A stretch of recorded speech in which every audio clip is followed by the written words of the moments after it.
actually. It was just really, we're like this close to being done, just ripping stuff out of the upstairs, so to the point where we'll be ready to start putting in new insulation and then Nice. drywalling stuff. So, Oh yeah, yeah, I'm excited. And then next week, Nate's going to come in and start working on stuff. All right, we are live. We are recording. Yeah, we're recording. And what do you think? You ready? oh yeah. All right. Oh no, I lost my starting point. There we go. Jack. Hi. If you could enter the Animus and pick a time period to go back to and explore, what ancestor, if any, would you want to go back and visit the experiences of? We can't change anything. Right? Can't change anything. No, that's there might be some nonsense in Assassin's Creed Valhalla I haven't gotten to yet that does involve that, but as far as I'm aware, no, we can't change anything. Okay, this might not be a great choice, but and my grandmother was very into what's that called? Going back through searching genealogy, yeah, all that good stuff. And apparently, one of the ladies of the night, that was murdered by Jack the Ripper, was related to. No shit. Yeah, that's horrible. Yeah, so go check that out. And when I come back, I'd be like, it was him. It was that guy. It was that awful fucker. Let's go back and ID one of the most famous murderers in history. That actually, that kind of rules. That was awful. I need a lot of therapy, but it was that guy. I just experienced what a horrible stabbing feels like. But also, I know it was this dude. How about you, Joe? So, thanks to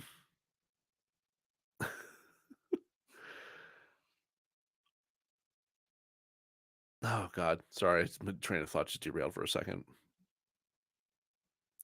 Thanks to the probably unhealthy amount of Robert Evans related content that I listen to on a regular basis, I did learn something just recently that the Italian mafia was staunchly anti-Nazi. Yeah, they are. Yeah, which I didn't know that. So that's kind of neat.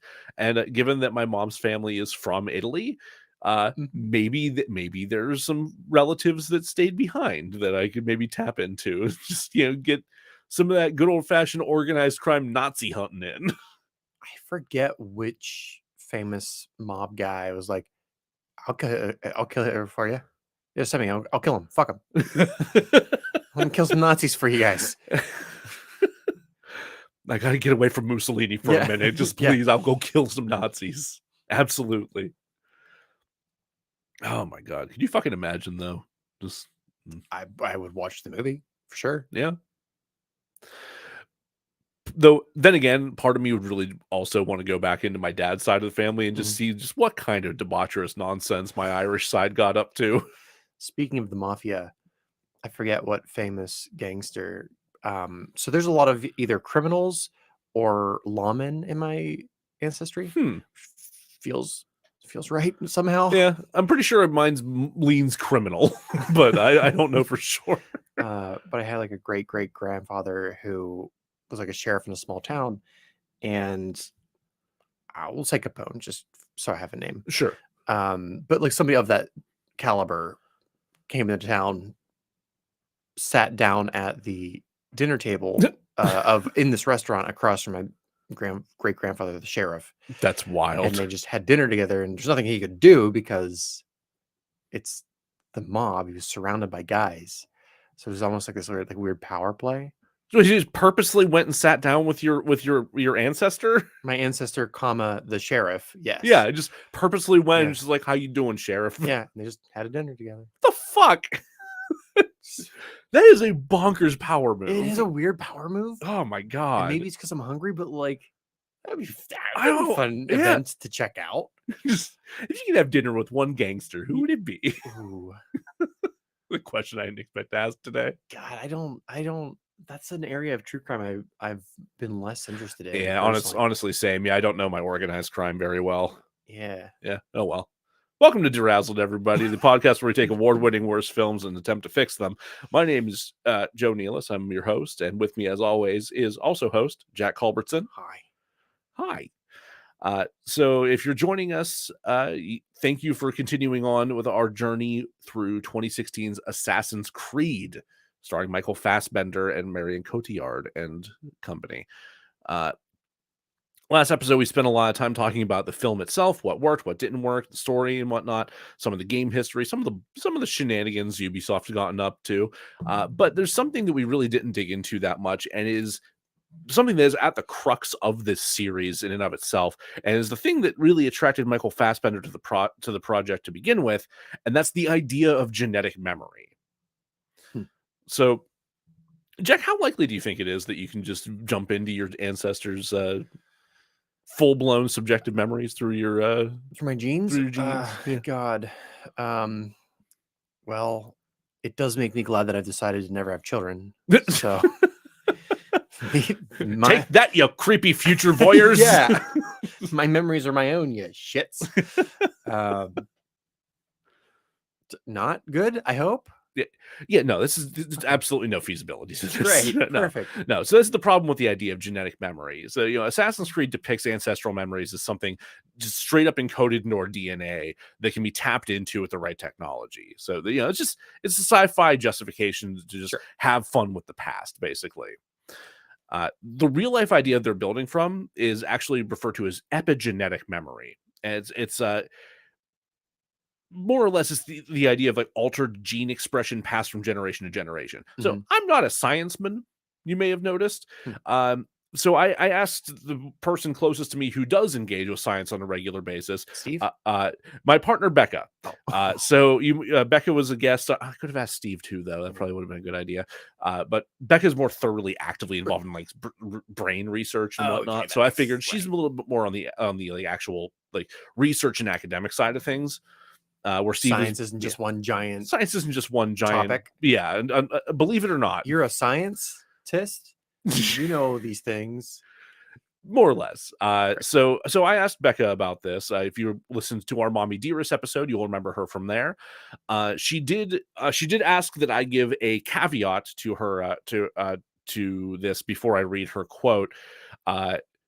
Her caveat is, I mostly do brains and have only run like Sesame Street levels baby first polygenic risk scores, so epigenetics is pretty solidly outside of my expertise. I'm going to give a caveat to that caveat and remind you that I have a master's degree in literature, so I'm barely even qualified to watch that particular episode of Sesame Street. So we're just going to go ahead with what she said, because I think it has some interesting insight here. I only watched the parts with a count. Yeah, the best parts, honestly. I just had it pointed out to me that Ron DeSantis looks like Bert if he dressed like Patrick Bateman. Oh no, it was Ernie. So it was Ernie if he dressed like Patrick Bateman, which I'm never gonna unsee that. Anyway, so Becca's Dr. Hayes' more educated summation of genetic memory. So epigenetics is mostly about which genes are getting expressed and which ones aren't, because the genetic code is huge and you're never expressing all of it. The closest thing to epigenetic memory, as in the Assassin's Creed franchise, or as in how the Assassin's Creed franchise portrays it, to my understanding, would be something like generational epigenetic inheritance, where the genes that were suppressed or promoted in your parents are also suppressed or promoted in you. So, like, if your parents' immune system was upregulated in ways that helped them resist a particular infection that was local to them, your immune system might also upregulate in the same way. It has to do with histones and proteins as they that they pass on to you during fetal development. What it isn't is subjective lived experiences of your ancestors. Yeah. The blank smile on Jack's face as I read that. That's beautiful. Degree. Yeah, we're idiots when it comes to this shit. I don't know shit about genetics outside of the square things that you had to do in science class when you were a kid. Punnett squares. Mandelbrot. No, Mandelbrot sets. That's a number thing, I think. I don't know. Is it? I don't know. See, we're idiots. Don't tweet at us about these things. We're dumb. We're fucking stupid. I got a master's degree in literature. That's a dumb thing to do. Anyway. So some studies in recent years suggest that trauma that is experienced by one generation can impact these genetic expressions through generations. And studies on mice have shown this.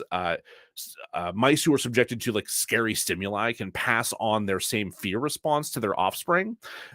And they've tried to like study this to make sure it's not like a generational fluke. It's not just like, oh, these mice raised these mice, so they had to do the same thing. It's like, no, they've seen the same response pop up like 6 generations down the line of mice. To which I've had to say, great, you gave them anxiety. Yeah, I'm like, how do I get the job of scaring generations of mice? It's just, I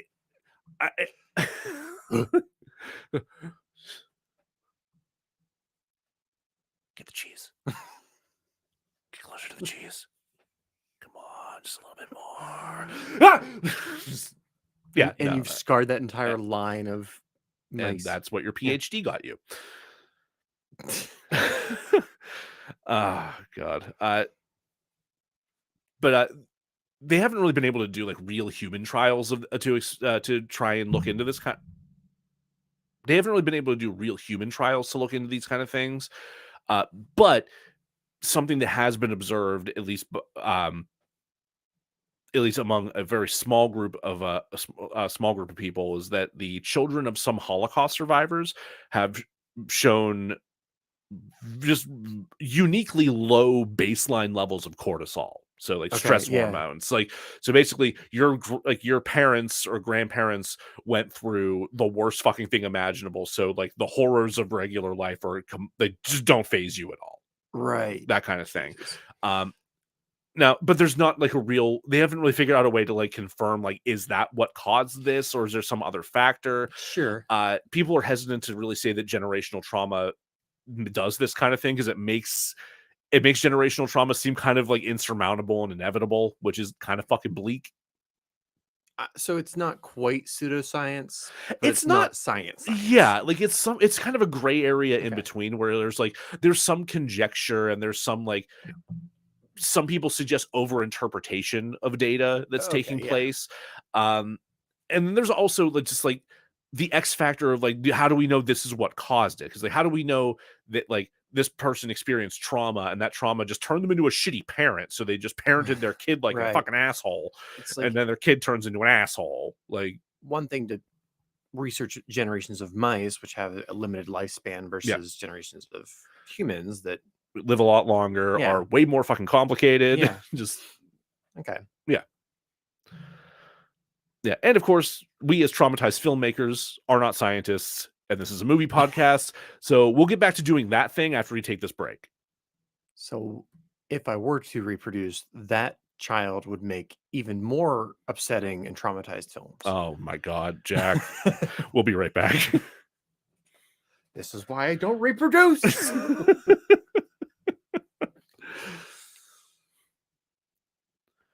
Oh God.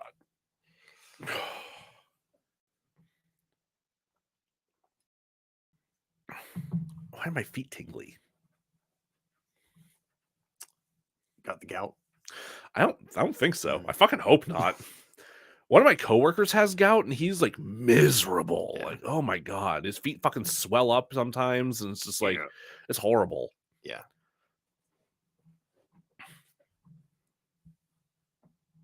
It's a rich diet thing, right? Yeah, something like that, which I should probably watch that. But I ate a lot of rich foods. Well, not that rich. I don't know. I mean, like butter? I eat some butter.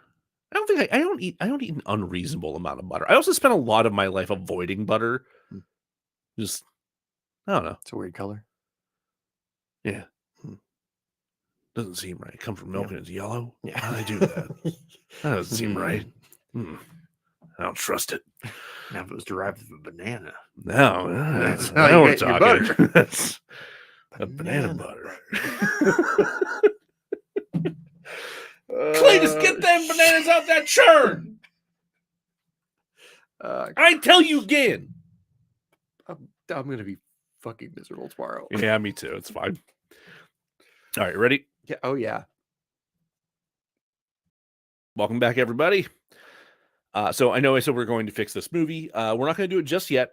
So there are a couple of things I want to take a look at here. Specifically, I'd like to take a second to theorize what other time periods could be the focus of a potential sequel, or even the upcoming Netflix series that's in the works. Oh, I didn't know that. Yes, yeah. Part of the development of the next phase of Assassin's Creed is a actual Netflix series. So they're gonna have a little bit more runway to explore some of Yeah. these things, especially whenever it comes to properly exploring both the present day and the past narratives.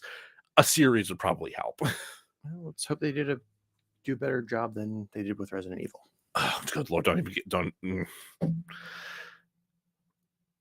So since they don't really cover time periods or areas within time periods more than once, I'm just going to run through real quick the time Gotcha. periods and areas that have been covered. So Assassin's Creed 1, as we mentioned, takes place in the Holy Land, in Jerusalem and Masyaf and Damascus and Acre, in the area around there during the Third Crusade. So 12th century, late 12th century. Assassin's Creed 2, Renaissance Italy. And within that series, within that little mini trilogy that they threw in there, Assassin's Creed Revelations makes its way to 16th century Constantinople. Okay. Assassin's Creed 3, American Revolution. So that's on our grounds here. Assassin's Creed 4, we have the 18th century Caribbean during the golden age of piracy. Okay. That game's fun. Assassin's Creed Unity, it's 18th century France during the French Revolution.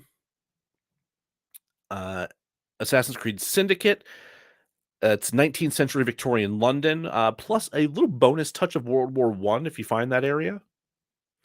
Assassin's Creed Origins is 49 through 43 BCE, the end of the Ptolemaic period in Egypt. Okay. Assassin's Creed Odyssey is 431 to 422 BCE, which is classical Greece during the Peloponnesian War. Fuck. Was that what you were going to say? I was thinking something around there. No, they covered that. And then Assassin's Creed Valhalla, which is 9th century Norway and England, and also some hallucinatory bits in actual Asgard. Right. Yeah. Because why not? Right. And then the upcoming game that's coming out later this year, Assassin's Creed Mirage, which is 9th century Baghdad during the Islamic Golden Age. Okay. So what other time periods do you think would be worth exploring through the series? See, the issue that I run into is my knowledge of history is pretty good from mid-century till now. Yeah. And before that, I don't care. So I would say American Civil War to now, I'm pretty good. Okay. Prior to that, it's so far removed from my experience that I don't care too much. Sure. Unless it's Victorian England with vampires. Then I care. If it's Abraham Lincoln Vampire Hunter. Yeah. Very specific time period. Pride and Prejudice and Zombies. Gotcha. So I would like to see, especially if we're doing political intrigue, some fuckery that the CIA got up to. Oh my God. MK Ultra shit. I was trying to think more grounded, but no, yeah, we're gonna MK Ultra. That's confirmed real. We know that shit happened. Right. Yeah. But even even if you get into just South American coup shit too, oh my God, the coups, you could do the Bay of Pigs. I'm thinking Sandinistas, actually. That could be really interesting. Sandinistas. I was thinking of what's the fucking Ben Affleck movie that he wanted Best Picture for? Oh shit, what was that called? I forget, but that entire chunk of history where the CIA is screwing with Middle Eastern politics, that would be incredibly complicated. Interesting. Argo. Yes. Yeah. I think it's Argo and Ajax, I think are the two. Yeah. Of many, I'm sure, of the fuckeries. Yes. Whew, man. So it's a little modern comparatively, Sure. but that would be what I would be interested in seeing. I think that would be really cool, Yeah. especially if you're getting into like the South American politics of Yeah. everything and like the way like the degree of fuckery that was going on there.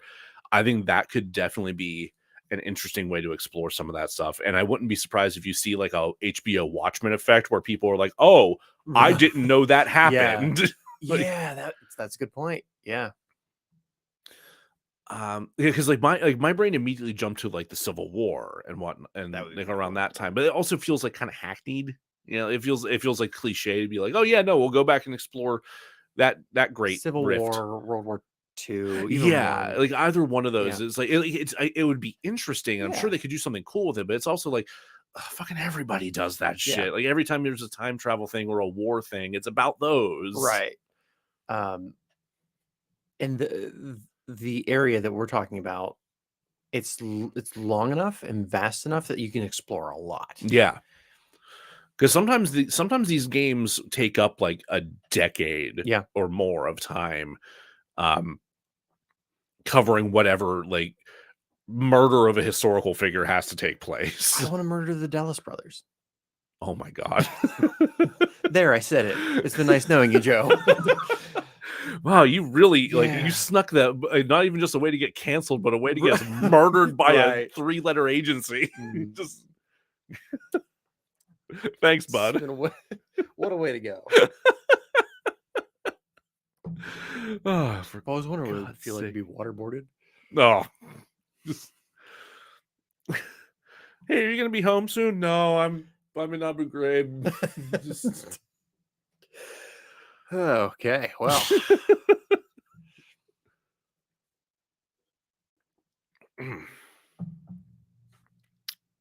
the troubles in Ireland. ooh, That could be interesting. ooh, yeah. Hmm. I was saying there's a lot of history out there. There's a lot of history. Yeah. It seems like they are tending to pick stuff that's like great political or revolution uprising type stuff. Mhm.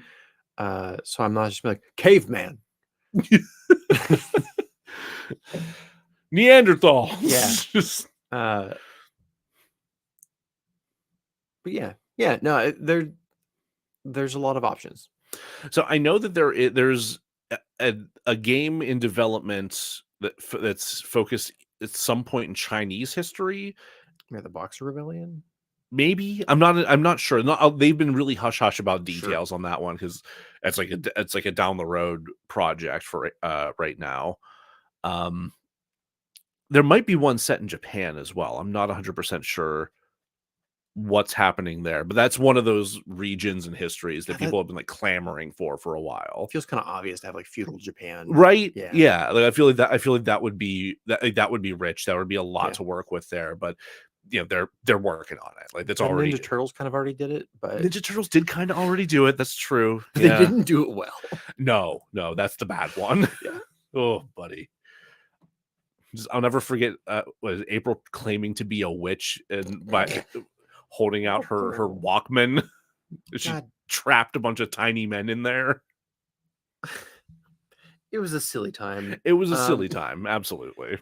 We didn't know how dark things were going to get. We sure fucking didn't. No. All right. On that note, I feel like I need to brighten things up a little bit. I need Please. to. Well, I might fail. I might fail on this, but Jack, you asked me a question in part 1. I asked several questions. You yes. asked several questions, but there was you asked some specific questions about the apple of Eden, and Yeah, I did. yeah, Jack, I'm going to answer those questions now. Great.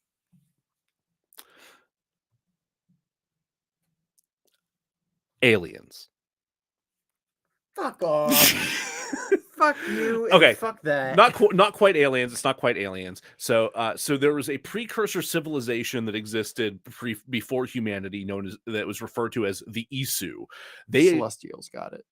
kind of, yeah, that's got that kind of vibe to it. They actually created humanity as like people to live peacefully beside them. But they also created the pieces of Eden, the apple of Eden, and the other various ones to keep humanity in line. So actually, humanity was kind of a servitor race. Yeah, I read that. Prometheus legend. Yeah, it's that kind of thing. Eventually, humans and Isu began to interbreed, and the first human Isu to hybrids to survive, known as Adam and Eve, proved to be immune to the influence of the pieces of Eden, I'm so mad. This and escaped with some stolen pieces of Eden, which then ignited a war that did not end until a massive solar flare nearly wiped out the Isu. The last three remaining Isu, Minerva, Juno, and Jupiter, tried to prepare humanity for a solar flare that would come centuries upon centuries later, in late 2012. This is giving shut the fuck up. This is giving me like Lost flashbacks. Minerva and Jupiter built vaults in which you just happened to say I didn't even think about the Lost connection, and then I said vaults. It's like, oh fuck, actually. Minerva and Jupiter built vaults in which humanity could deploy a global shield to protect the planet from the flare using the pieces of Eden and an object known as the Eye. However, Juno came to believe that humans are too dangerous and thus attempted to foil Minerva and Jupiter's plots. Minerva and Jupiter chose to kill Juno and proceed, completely unaware that Juno had encoded part of her consciousness into the Eye, allowing her to reappear once the Eye is activated. So you remember how I mentioned that the original present-day protagonist died? Yeah, he died because he was going to try and deploy this shield to stop the 2012 catastrophe flare that was going to happen to end the world. And Juno appeared to like convince him not to do it because he would prove he would I don't know, something about like he would save a select few and then emerge as a great leader and savior, and then ignite an entire another cycle of violence and horribleness in his name or something like that. So instead he chose to sacrifice himself to cause something else to happen that allowed the world to not die, but there's also like consequences of that are happening in the later games that I'm not clear about and have not been communicated very well.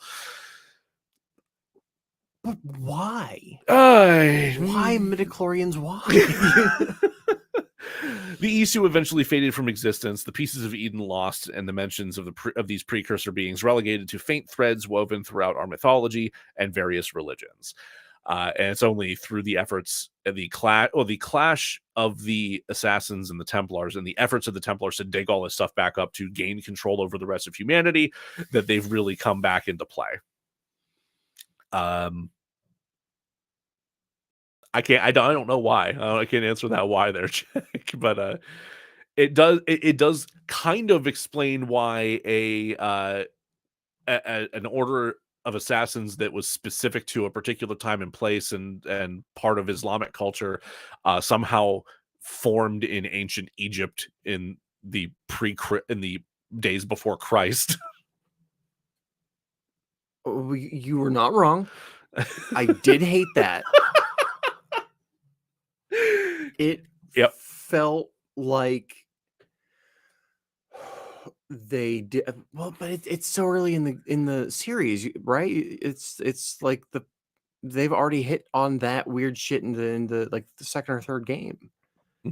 So it's not like they pulled it out of their ass. They knew this shit. Oh yeah, they've been planting seeds the entire time. It's a so in Assassin's Creed 2, there is a feature known as the Truth. I just want to punch the Pope. I just want to punch the fucking Pope. Is that so much to ask? I just want to punch Pope Borgia in the goddamn face. Like, is that so much to ask? But no, there's a series of optional side quests and puzzles that you can solve, referred to as the Truth. And if you solve them, you get these conspiratorial tidbits of information about like stuff that was not quite what it seemed in the past. So there's like you learn that there were pieces of Eden present in certain situations or held by certain members of the United States Supreme Court and certain things, and then it all culminates into revealing to you this strange video, which I'm not sure how the fuck this exists, but it's literally video of Adam and Eve escaping with pieces of Eden from whatever like compound the Isu had them in. What in the David Miscavige bullshit?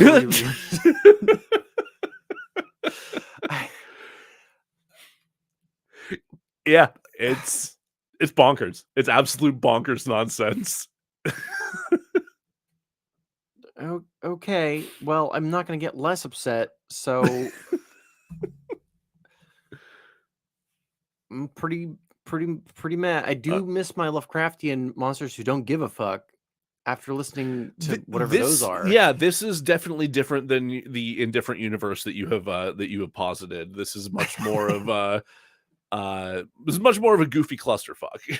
It is it's some meddling goofy clusterfuck. Yes. Yes, that's a good way to put it. Don't you wish they'd include some of that stuff in the movie, Jack? No.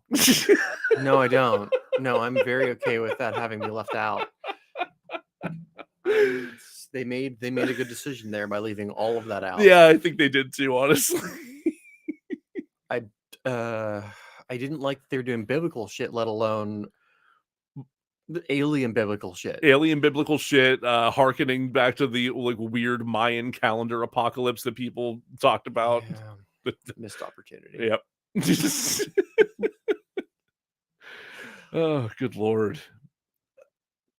Let's take a quick break and then we'll come back and fix this movie. Okay, yeah. I like my biblical fuckery to be like, don't look into the light, Marion. And I'm like, okay, I won't. And that's all I need to know. That's all you needed to know. Yeah, some Nazis get their faces melted and it's great. Loved it. Yep, no, this is way more convoluted than that.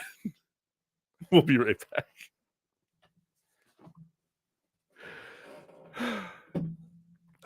You okay, bud? It's very like on one hand, like, okay, well, it would be fine if they had like developed this backstory from the start, which it sounds like they did. Yeah, they definitely did. And I mean, I haven't played any of the games, so I can't say like, oh, this has been hinted. But like, I also recently watched a video on Lost, and they're like, well, if you look back at like episode 3, you can see the smoke monster's actually Jacob. And I'm like, oh, great, it's still stupid. No, wait, what? No, actually, that can't be right. No, they didn't know that shit back then. No, it's kind of like beyond my suspension of disbelief. Yeah. It's too ridiculous. Yeah. I think that's part of it. Like, I'm now regretting that I was so upset at Aliens. Mhm. I would have liked to have gone back to when it was just regular old aliens. That would have been preferable to Celestials that come down to Earth to make a race of people to. I mean, Zeus did it, but yeah, Zeus is also fake. Yeah, and at no point do I listen to like a Greek mythology legend, and I'm like, this one's really grounded. Remember that time he peed on a person and got him pregnant? Yes, that time that swan came down to Earth and impregnated that lady. Right. Zeus has got a thing. It's an awful thing. It's an awful thing, yeah. Yeah. They should make Hades into a game. Or a movie. The game, a movie based on the game. The game's really good. I have not played the game yet. I want to very badly. It's so good. It's everyone I've ever talked to about is like, this is fucking amazing. Like I don't even like that style of gaming. Yeah.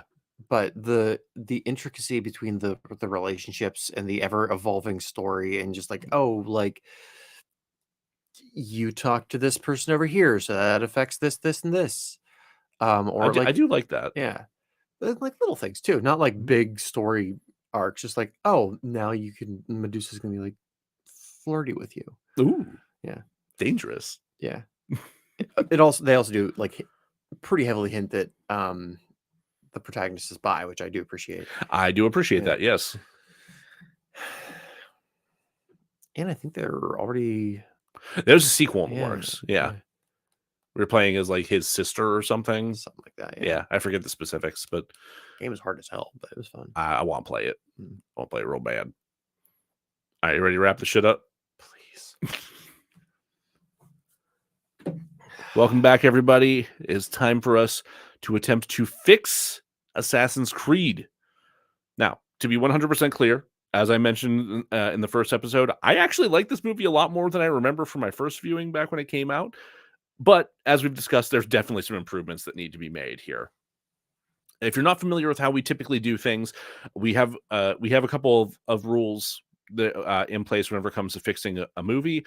It has to be done in a way that would have been feasible at the time of production. This being a more modern production, not hard.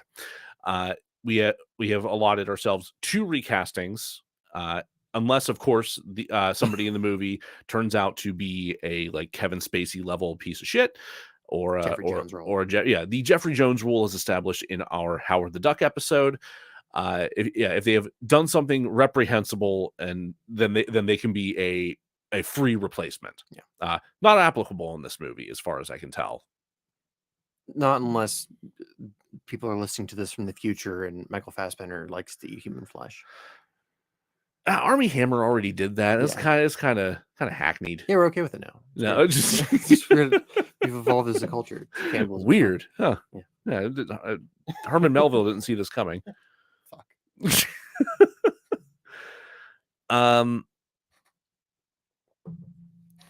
So I don't think any of the main cast of this movie needs to be replaced. As we discussed, like, they all put on pretty serviceable performances. Like, none of them really like shine per se, but like they're all pretty good.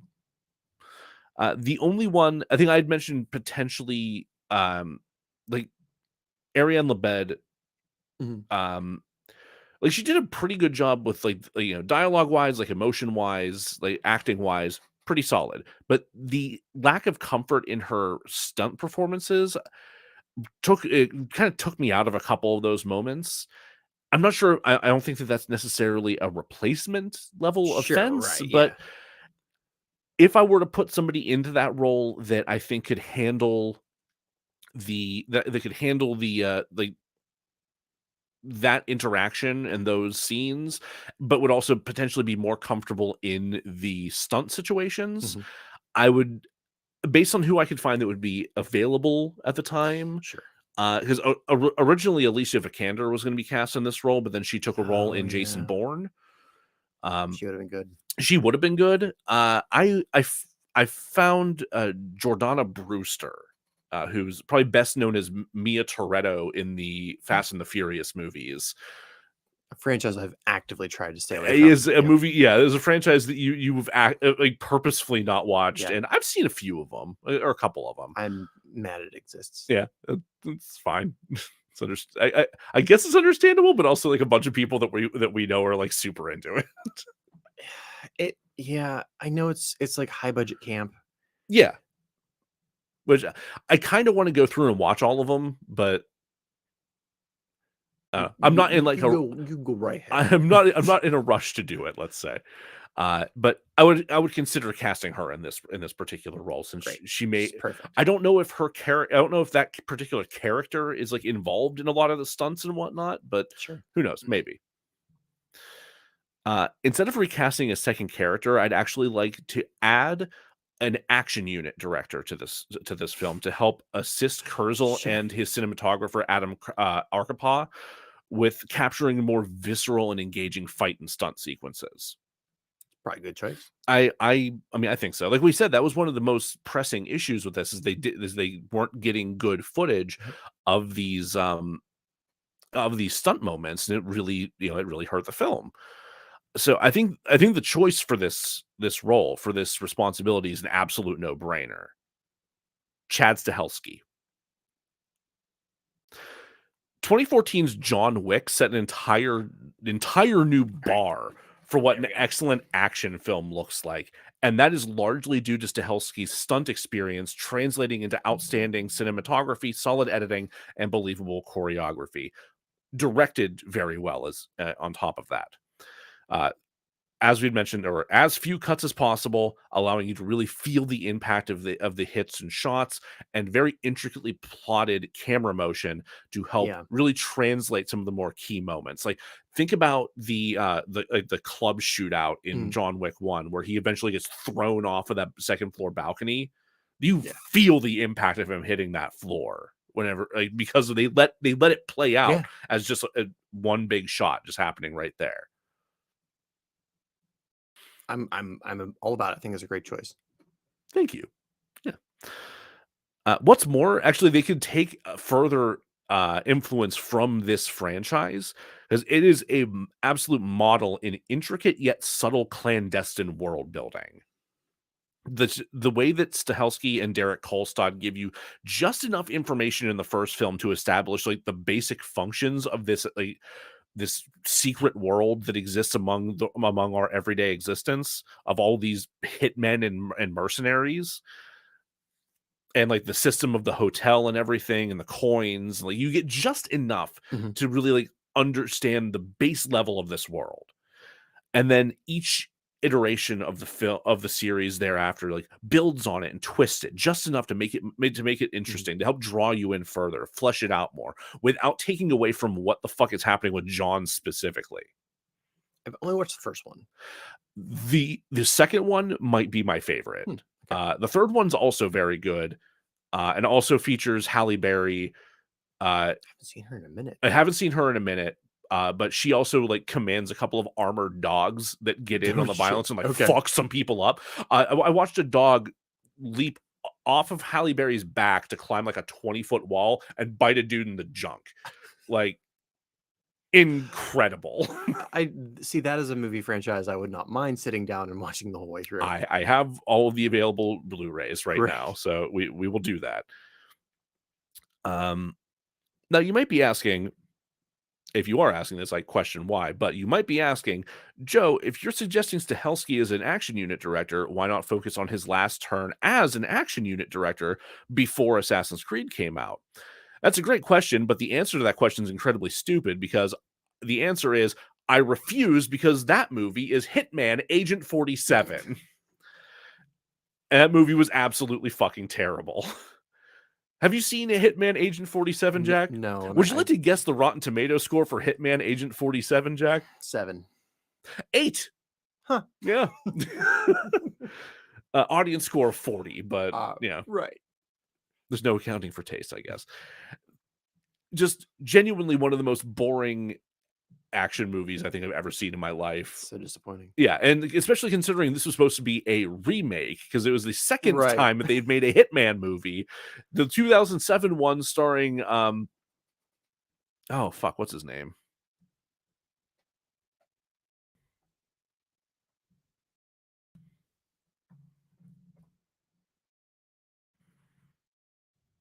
Sorry.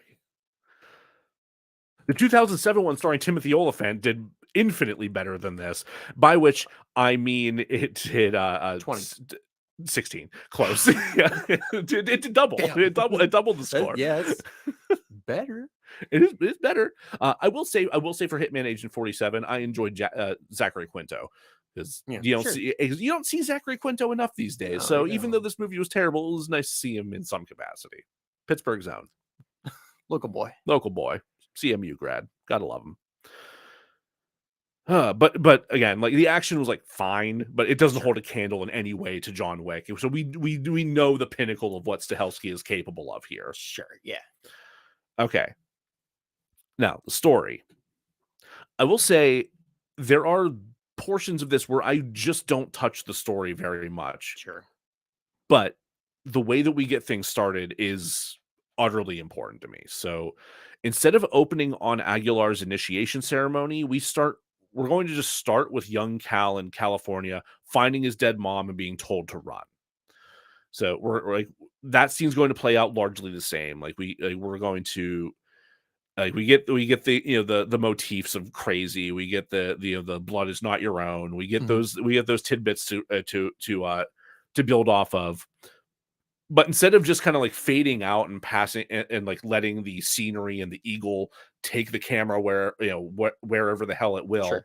and just jumping forward 30 years, we're gonna get a closer shot of young Cal running away, and then smash cut to a rainy dark alley where an older Cal is running.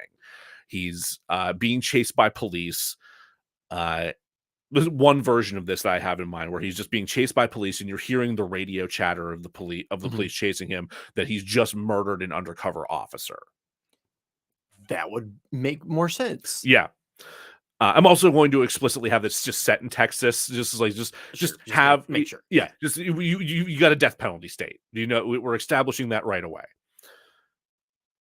He eventually gets caught by the officers and knocked unconscious. And I don't want to go so far as saying like, hey, he's a white guy, they caught him, but like he gets far enough out that there are witnesses, so they can't just like exact revenge on him right there. Cal wakes up in his jail cell, woken by the priest sent to read him his last rites. This largely plays out the same way as it did in the film, with Cal being put to death and Sophia Riken watching. However, instead of waking up to Riken's face, he awakens to Riken directing a team that is rigging him into a strange chair. Groggy and barely conscious, he barely responds until Riken commands the team to begin the regression test, and Cal's surroundings fade away to show flickering shadow and torchlight. And will be Cal's first experience in the Animus, and this is where we'll see the assassin initiation. So he starts seeing through Aguilar's eyes for the first time. They start getting that initial sync to see if he'll even work with the Animus, to see if this is even a possibility for him. And that's where we see the creed spoken for the first time. That's where we see his finger get sliced off. But that slicing, that ceremonial removal of his ring finger, jars him out of it. And so, but enough so that he's still groggy. So it's not like a big reaction like we first saw with him getting ejected. So they're able to kind of ease him out of it and be like, okay, this is what just happened to you. And like they'll explain it. They'll explain that to him a little bit, and as they're doing the explanation, he's going to keep looking down to his finger. He's going to think it's not there, but by the end of the scene, he looks and it is solidly there. So we have the first little inkling of the bleeding effect introduced. That's not just Aguilar fully like shadow walking at him like he's a fucking sleep paralysis demon. And it allows things to build up a little bit more naturally as the story goes on. From this point on, I want things to carry out pretty much as they did in the film. Like the major beats are going to be largely the same with a few key differences. Before Cal enters the more dynamic version of the Animus, he contemplates, as he contemplates jumping out to escape and die, and Musa kind of eggs him on. They actually get to talk for a little bit more. So we get at least like a base level of him knowing that there's something else going on here. It's an opportunity to help characterize any of these other fucking characters even a little bit. Like maybe one of them steps up and like just tries to like back Musa off so he's not doing his cryptic bullshit for like a second to the new guy who just went into the Animus for the first time. Just anything. Cal gets a brief explanation of what the Animus does and what Sophia's goals are before being brought to the new and improved Animus. He freaks out upon seeing it because he's expecting a chair and not something possibly designed by carnies. The Eagle sequence is much, much shorter, allowing us to focus on the beginnings of Aguilar's mission instead of the giant flyover of a battle sequence that has no real impact on anything. That was the most infuriating thing to me the first time I watched this movie, and is easily the most useless moment that we see the entire time. The climactic moment when Aguilar retrieves the apple from Torquemada will play out mostly the same, but I want Aguilar to actually activate the apple so that we see what it does. So when he goes out to escape onto that bridge, I want to see him actually, as like a last-ditch effort to survive, produce the apple, which will allow him to literally control the people around him. So he brings them to their knees, and then he's able to jump, perform that leap of faith. And get away without being like arbitrarily shot in the side with a crossbow bolt. It really, like, for a second in the film feels like, oh, he just got fucking shot in the gut with a crossbow bolt. He's dying when he hits that water. Like, that is like screaming punctured bowel or something. And this is fucking 15th century Spain. You're not going to survive this. Okay, so that explains the apple visually. It explains it visually, and it helps really drive home like what kind of power this thing has, because we've only gotten it through dialogue in the actual film. It's just the idea that it contains the key to human free will. Well, let's actually show it impacting a group of people's free will. Which in the games, they do a bunch of other shit too. Like they can sometimes just flat out fucking obliterate people. Like it Nice. is, yeah, they are sometimes just utter like overpowered cartoonish weapons. A neat little package. Let's see here.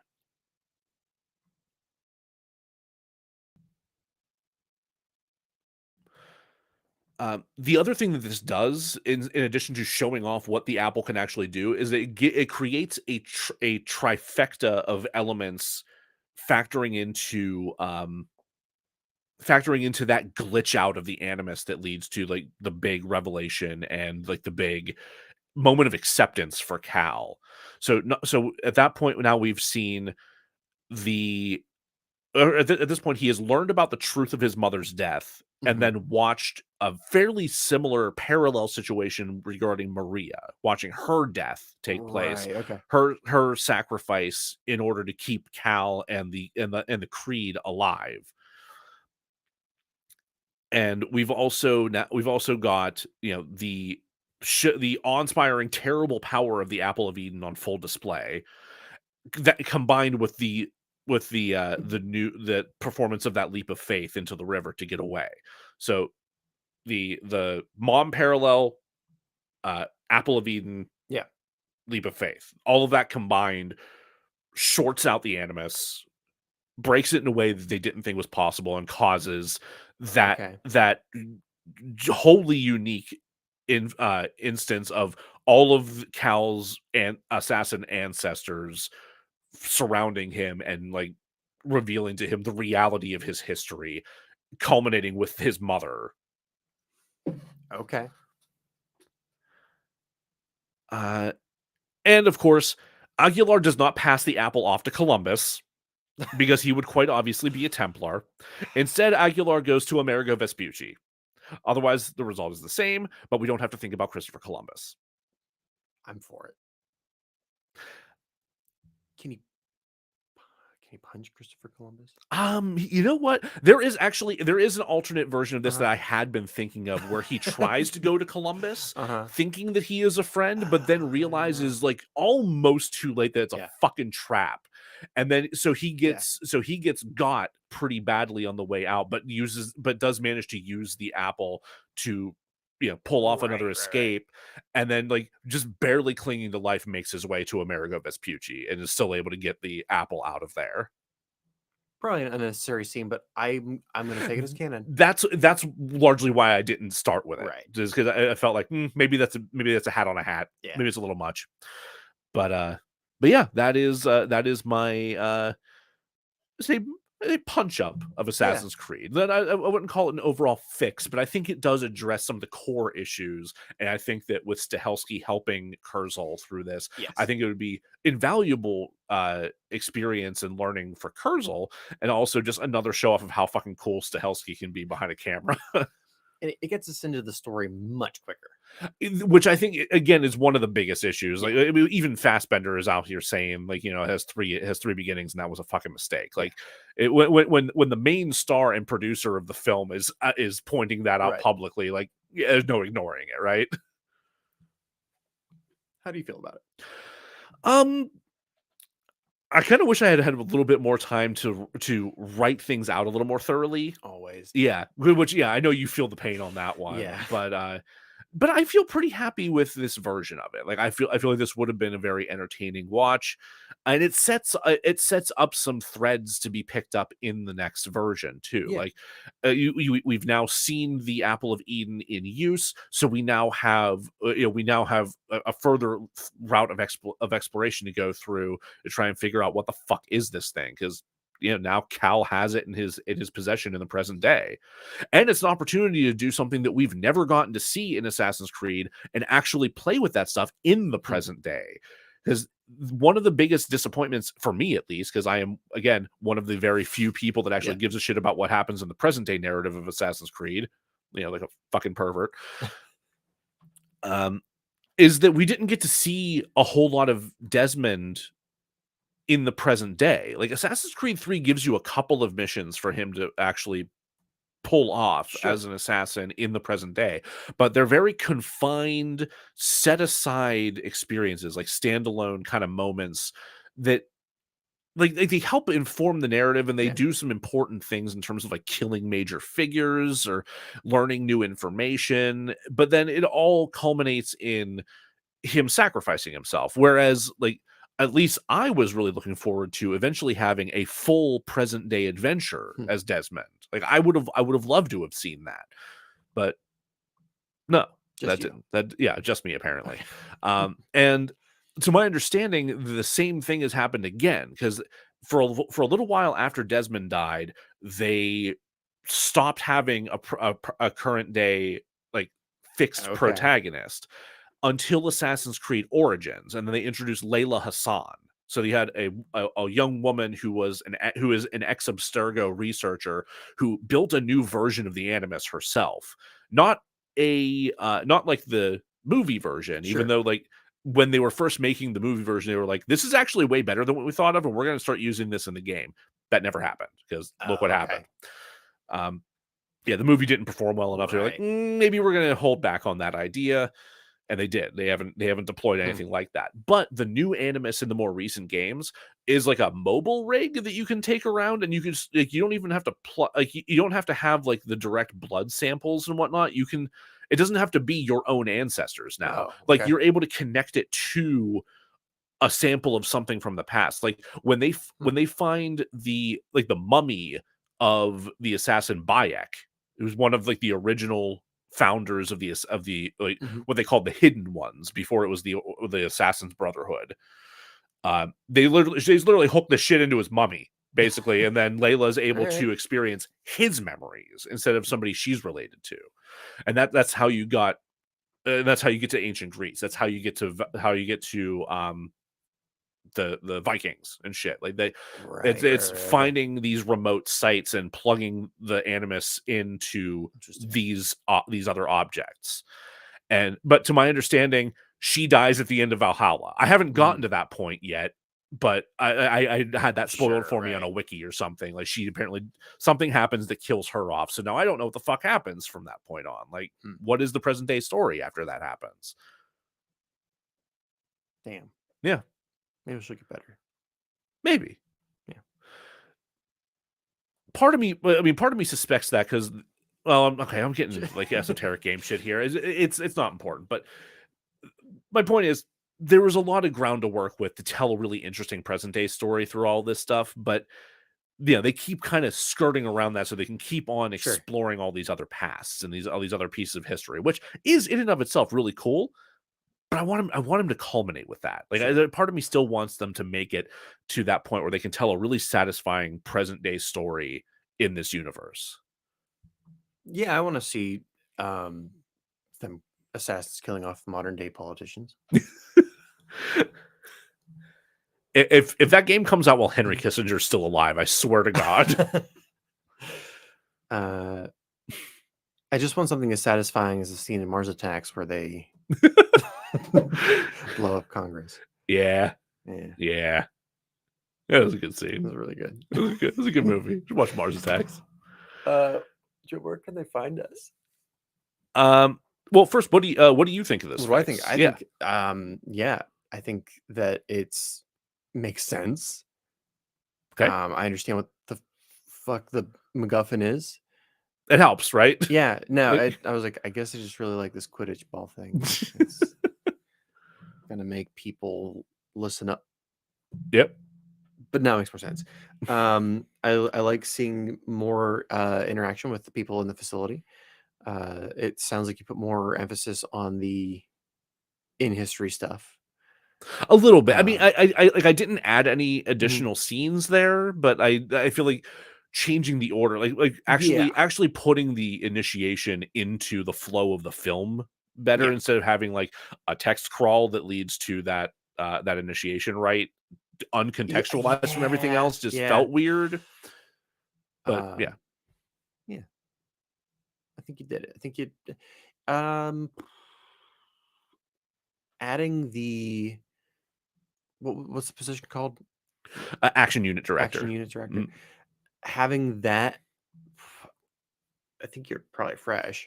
The one thing that hung me up a little bit on that is, like, partially it was like, I really fucking want to use him for this because he'd be perfect. Right. And he, around the time that that they would be doing this production, he could have potentially been acting as second unit director on either Captain America Civil War Hmm. or the Brothers Grimsby.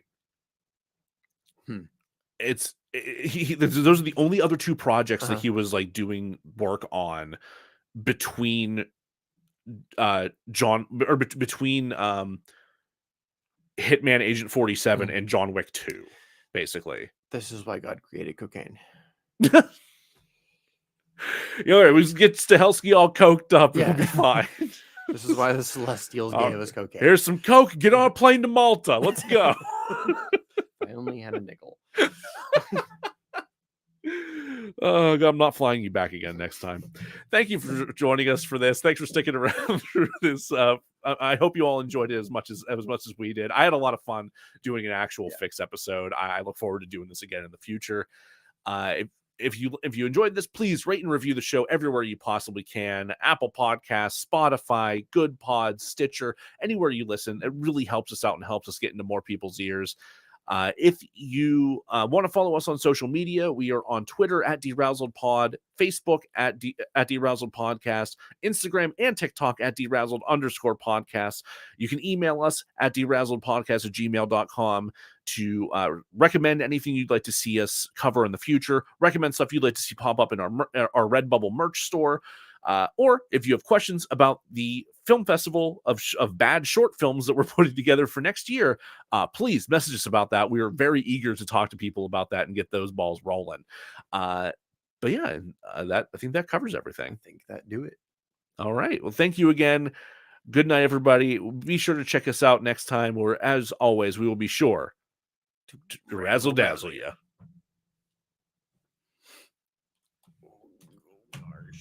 Oh boy. Yeah.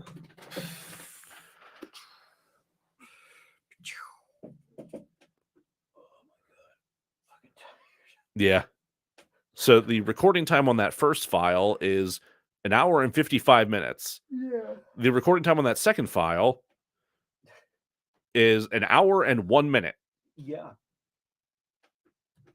That's right. I think you have plenty that you can trim on the first. Oh yeah, I started recording like way before we were actually ready to do anything on the first one. So like there's some stuff for sure that's just going to be dumped into the sun. Thank you to anyone who was with us on the stream. Good night.